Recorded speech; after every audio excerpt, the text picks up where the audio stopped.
নমস্কার। বেদিক লাইটসে আজকের আলোচনার বিষয়বস্তু রাহুদেব এবং কেতুদেব। রাহুদেব এবং কেতুদেব একটি এন্টিটি, মানে দুজনকে একসঙ্গেই আলোচনা করা হয়। রাহুদেব হচ্ছে শির বা মাথার অংশ এবং কেতুদেব হলো তার বাকি অংশটা। আমরা সরভানুর গল্প জানি এবং সরভানুর যে কারণে অমৃতের মোহিনী কাছে যে অমৃত গ্রহণ করেছিলেন এবং নারায়ণ শ্রী বিষ্ণু জানার পরে তার মাথা কেটে দেওয়া হয় এবং মাথার পোর্শনটা হচ্ছে রাহুদেব এবং শরীরের অংশটাকে বলা হচ্ছে কেতুদেব। তো আমরা রাহুদেব এবং কেতুদেবকে এইভাবে আলোচনা করব। একটি সাপের, মানে মূলত যেহেতু তারা অসুরকুল এবং সর্প সংক্রান্ত অসুর, সেই জন্য আমরা রাহুদেব এবং কেতুদেবকে সর্পের মাথা এবং সাপের বডি এই দিয়েই আলোচনা করা হয়। এখন আমাদের রাহু হলো যা কিছু, প্রথমে বলে দিই, রাহুদেব এবং কেতুদেব এরা কিন্তু কোনো গ্রহ নয়, এরা কিন্তু আসলে দুটো বিন্দু। আমরা জানি যে এই পৃথিবী ভগবানের রচিত মানে কি? এটা একটা মায়া, ইলিউশন। পৃথিবীতে ইলিউশন রয়েছে এবং সেই ইলিউশন হচ্ছে রাহু এবং কেতুদেব। রাহুর দেবের ক্ষেত্রে বলা হয় যে যেটার প্রতি আমাদের আগ্রহ, মানে এই মায়াময় জগতে আমরা যেটাকে বেশি ভালোবাসি, যেটার দিকে দৌড়ে এগোতে যাই, সেইটা হচ্ছে রাহুদেব। এই পৃথিবীতে যা কিছু দৃশ্যমান, যা কিছু আমরা দেখতে পাচ্ছি, যেমন যদি আমি একটা গাছ ধরি, সেই গাছের সমস্ত অংশটা, মাটির নিচে, মাটির ওপরের যে সমস্ত অংশটা, আকাশ, গাছ, এই সবটাই হচ্ছে রাহুদেব, যেটা দেখতে পাওয়া যাচ্ছে।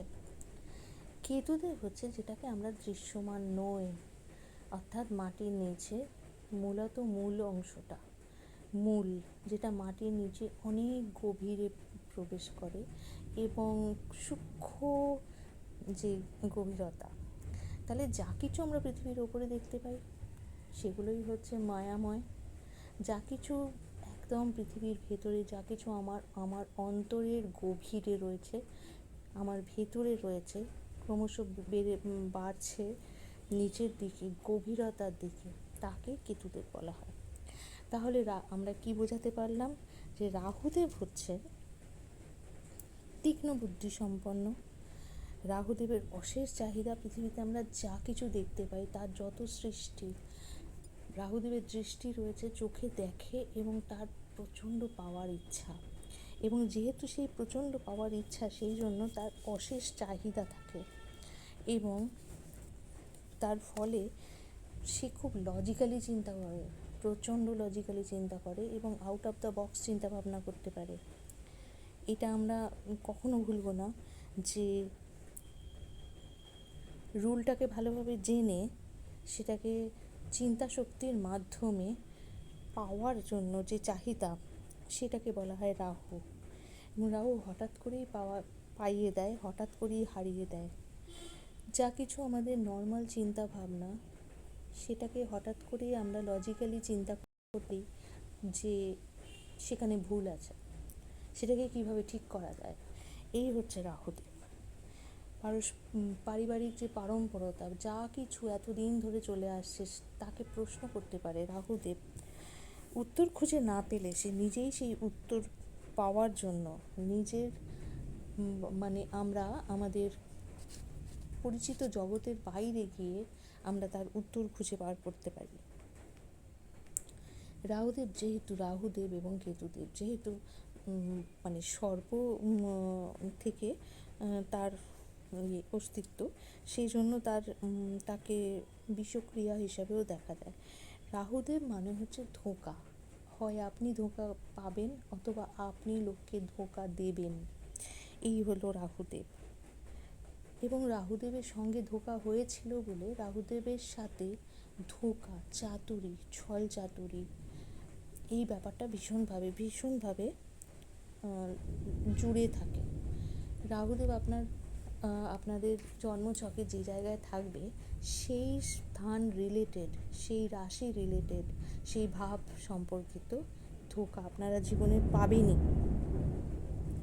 এবং যেহেতু এটা পাওয়ার ইচ্ছা, সেই জন্য অসন্তোষ এবং বিভিন্ন রকমের মানে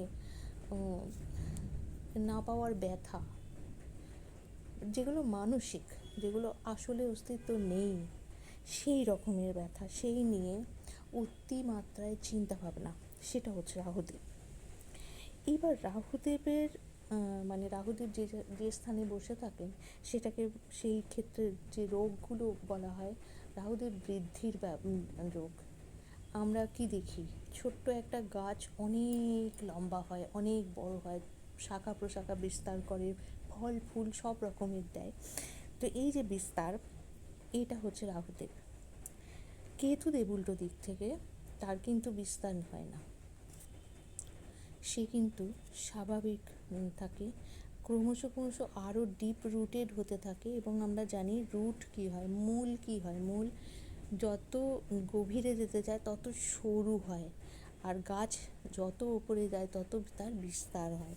তো এই হচ্ছে কেতুদেব। কেতুদেব নিচের দিকে যায়, আধ্যাত্মিক পথে যায়, একদম ডিপ চিন্তা ভাবনা করতে পারে, রিসার্চ ওয়ার্ক ভালো হয়। কেতুদেব যেখানে বসে আছে আপনার জন্মচক্রে, সেই সম্পর্কিত রিসার্চ বা গবেষণা কেতুদেব এনে দেয়। কারণ রাহুদেব হচ্ছে অ্যাটাচমেন্ট, প্রচণ্ড চাহিদা, প্রচণ্ড মানে অবসেশন যাকে বলে। কেতুদেব হচ্ছে ডিট্যাচমেন্ট, কোনো যায় আসে না, সব কিছুকে ত্যাগ করতে পারে, কোনো কিছু সম্পর্কে তার কোনো, কারণ সে আরও অনেক বেশি গভীরে যেতে চায়, আরও অনেক বেশি গভীরে যেতে চায়। সেই জন্য সূক্ষ্ম তার চেহারা। যেমন আমরা কেতুদেব বলতে মানে কেতু বলতে আমরা ভাবি ছুঁচ, যা কিছু একদম শার্প এন্ড, সেটা হচ্ছে কেতুদেবকে বোঝা যায়। ঠিক বর্তমানে রাহুদেব রয়েছেন কুম্ভ রাশিতে এবং শতভিষা নক্ষত্রে। কুম্ভ রাশি হচ্ছে শনিদেব এবং রাহুদেবের দুজনের কোলর্ড, অর্থাৎ কুম্ভ রাশিতে রাহুদেবের স্থান। এমনিতে বলা হয় যে রাহু বা কেতুর কোনো নির্দিষ্ট স্থান নেই, তবুও এই কুম্ভ রাশিকে রাহুদেবের একটি মানে স্থান বলে ধরে নেওয়া হয়। এবং কেতুদেবকে ধরে নেওয়া হয় বৃশ্চিক রাশিতে। কেতুদেব এই মুহূর্তে রয়েছে সিংহ রাশিতে এবং মঘা নক্ষত্রে। মঘা নক্ষত্র কেতুদেবের নিজের নক্ষত্র। যেমন শতভিষা নক্ষত্র রাহুদেবের নিজস্ব নক্ষত্র, এবং শতভিষা নক্ষত্র মানে হচ্ছে শত মানে 100 ভিশন, বিভিন্ন দিকে একসঙ্গে 100 দিকে যা কিছু চিন্তা ভাবনা করা বা আবিষ্কার করা, সেটা হচ্ছে শতভিষা নক্ষত্র। 100 হিলার্স বলা হয়, অর্থাৎ এটি ডাক্তারি বা মেডিকেল সায়েন্সের জন্য ভীষণই মানে ইম্পর্ট্যান্ট একটি নক্ষত্র। তো এই যেহেতু এখন এই মুহূর্তে রাহুদেব বসে আছেন কুম্ভ রাশির শতভিষা নক্ষত্রে, কোনো অসুখ ছড়িয়ে পড়তে পারে বা বড় কোনো অসুখের ভ্যাকসিন আবিষ্কার হতে পারে, এটা আমাদের মনে রাখতে হবে। বড় কোনো অসুখের ভ্যাকসিন বেরোতে পারে। এবার কেতুদেবের অবস্থান বুঝি। কেতুদেব সিংহাসনে বসে আছে, সিংহ রাশিতে বসে আছেন এবং মঘা নক্ষত্রে। মঘা নক্ষত্র মানে হচ্ছে সিংহাসন। সিংহ রাশি কার? সিংহ রাশি হচ্ছে রবির নক্ষত্র, মানে সূর্যের নক্ষত্র। সূর্যের নক্ষত্রে কেতু, এক ধরনের গ্রহণ যোগ বলা হয় এটাকে। তো এই অবস্থায় কেতুদেব বসে আছেন সিংহাসনে, অর্থাৎ সূর্যদেব এবং কেতুদেব দুজনে একসঙ্গে সিংহাসনে বসে আছেন।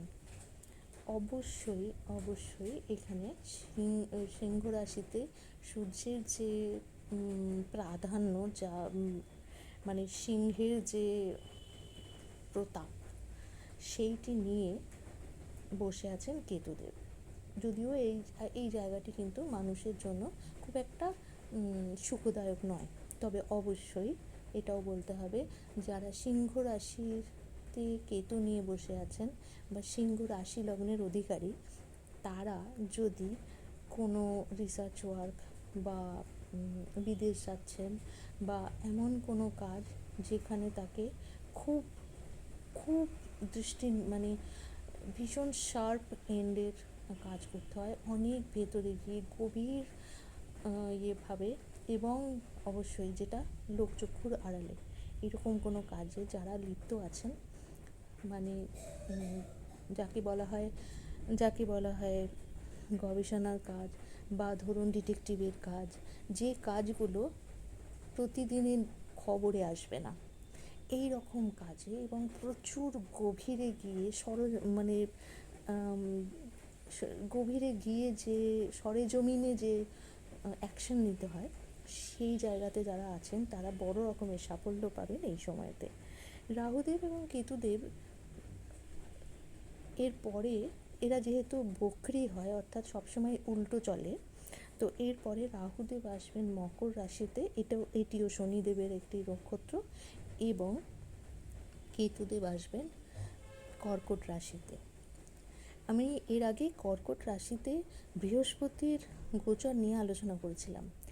এরপরে পরের আমি যে আলোচনাটা করব, সেই আলোচনাতে থাকবে বৃহস্পতিদেব এবং কেতুদেব একসঙ্গে একই মানে কর্কট রাশিতে গোচর করবে, তার কি ফল হবে সেটা আমি পরবর্তীকালে জানাবো। এখন কেতুদেবের রিলেটেড যে আমাদের অসুখ বিসুখ, সেটাকে বলি। কেতুদেব ক্রমশ কমতে থাকে, অক্সিজেনের অভাব থাকে, মাটির নিচে কিন্তু অক্সিজেন থাকে না, তো অক্সিজেনের অভাব থাকে। কেতুদেব যেহেতু ডিট্যাচমেন্ট, যেহেতু যে বিষয়টা নিয়ে আমাদের খোঁজ খবর, সেই বিষয় নিয়ে আস্তে আস্তে আমরা মানে গভীরে যেতে চাই, তাই এক্সট্রাগুলোকে আমরা ঝেড়ে ফেলতে চাই। তো কেতুদেব হচ্ছে আরও সূক্ষ্মতা, মানে আরও বেশি গভীরতার মধ্যে যাওয়ার জন্য। অর্থাৎ কোনো ভ্যাকসিন দিতে গেলে আমাদের ছুঁচের মাধ্যমে দিতে হয়, কেতুদেব হচ্ছে সেই ছুঁচ। কেতুদেবে অসুখ বিসুখ সেই রকমই অসুখ বিসুখ হয়, যেটা দেখা যায় যে ক্রমশ সরু হয়ে আসছে। অনেক সময় হয় পোলিও রিলেটেড, বা যে অসুখ ক্রমশ সেলকে ড্যামেজ করে বা সেলকে শুকিয়ে দেওয়ায়, যেমন প্যারালিসিস হয়ে যাওয়া, এরকম ধরনের অসুখ বিসুখের প্রভাব পড়তে পারে কেতুদেবের প্রভাবে। তো আমরা যে আলোচনা আজকে করলাম সেটা হচ্ছে রাহুদেব এবং কেতুদেবের কিছু মানে তাদের সম্পর্কে কিছু আলোচনা হলো, তারা কি কেন, আরও অনেক গভীরে আলোচনা হবে ক্রমশ। এবং এই মুহূর্তে যেটা আমার বলার সেটা হচ্ছে যে এর আগে আমি বৃহস্পতির গোচর, তারপরে শনির গোচর, আজকে রাহুদেব এবং কেতুদেবের গোচর, এই চারটে যারা স্লো মুভমেন্ট করে, মানে যাদের একটা রাশিতে মিনিমাম 1 বছর থাকেন বৃহস্পতিদেব, রাহুদেব এবং কেতুদেব থাকেন 1.5 বছর, এবং শনিদেব থাকেন 2.5 বছর। সুতরাং প্রত্যেকটা রাশি এবং লগ্নের ওপর এর ইম্প্যাক্ট কিন্তু পড়তে থাকে এবং খুব ধীরে ধীরে পড়তে থাকে। রাহুদেব এবং কেতুদেবের ক্ষেত্রে একটা বিরাট বড় ব্যাপার হচ্ছে সাডেননেস, হঠাৎ করে হওয়ার কথা, হঠাৎ, আউট অফ নাথিং বলবো না, তুমি সেই বিষয় নিয়ে অনেক দিন ধরে চলছো। যেমন রাহুদেব হচ্ছে ফরেন, মানে বিদেশীয়, যেটা আমার জানা নয়, আমার জানা গণ্ডির বাইরে, অর্থাৎ কাস্ট কালচার এইসব জায়গাগুলোতে আমার পরিবর্তন হতে পারে। যারা বিদেশ যেতে চায় তাদের এই সময়তে কীরমভাবে বিদেশের সুযোগ সুবিধে এসে যায়, তো এই ধরনের অনেক কিছু আমরা আলোচনা করব কিছু মানে আরও কিছুদিন পরেই আমরা আলোচনা করব। আমরা এর পরবর্তীকালে আলোচনা করব সেটা হচ্ছে যে গতকাল 9th জুন থেকে বৃহস্পতিদেব এবং শুক্রদেব একসঙ্গে কর্কট রাশিতে রয়েছে। বৃহস্পতিদেব দেবগুরু, শুক্রদেব দৈত্যগুরু। তো দুই গুরু একসঙ্গে কর্কট রাশিতে থাকায় কর্কট রাশির ওপরে এখন অনেক প্রভাব চলছে। তো আমরা সেই নিয়ে আলোচনা করব। পরবর্তী দিনে আমরা আলোচনা করব এই কর্কট রাশিকে নিয়ে। বর্তমানে বৃহস্পতি সেখানে গোচর করছে, শুক্রদেবও সেখানে রয়েছেন এবং বেশ কয়েক মাস পরে কেতুদেব সেখানে আসবে এবং সেই বিষয়ে আলোচনা আমরা পরের দিন করব। নমস্কার, আপনাদের সকলকে প্রণাম জানাই। আমার এই ভিডিওটি যদি আপনাদের ভালো লেগে থাকে সাবস্ক্রাইব করুন, শেয়ার করুন এবং লাইক করুন। আপনারা কমেন্টস করুন। আপনাদের জিজ্ঞাস্য যদি কোনো কিছু থাকে আমি নিশ্চয়ই উত্তর করব। সুতরাং আপনারা আপনাদের জিজ্ঞাস্য বিষয় কমেন্ট বক্সে লিখুন। নমস্কার।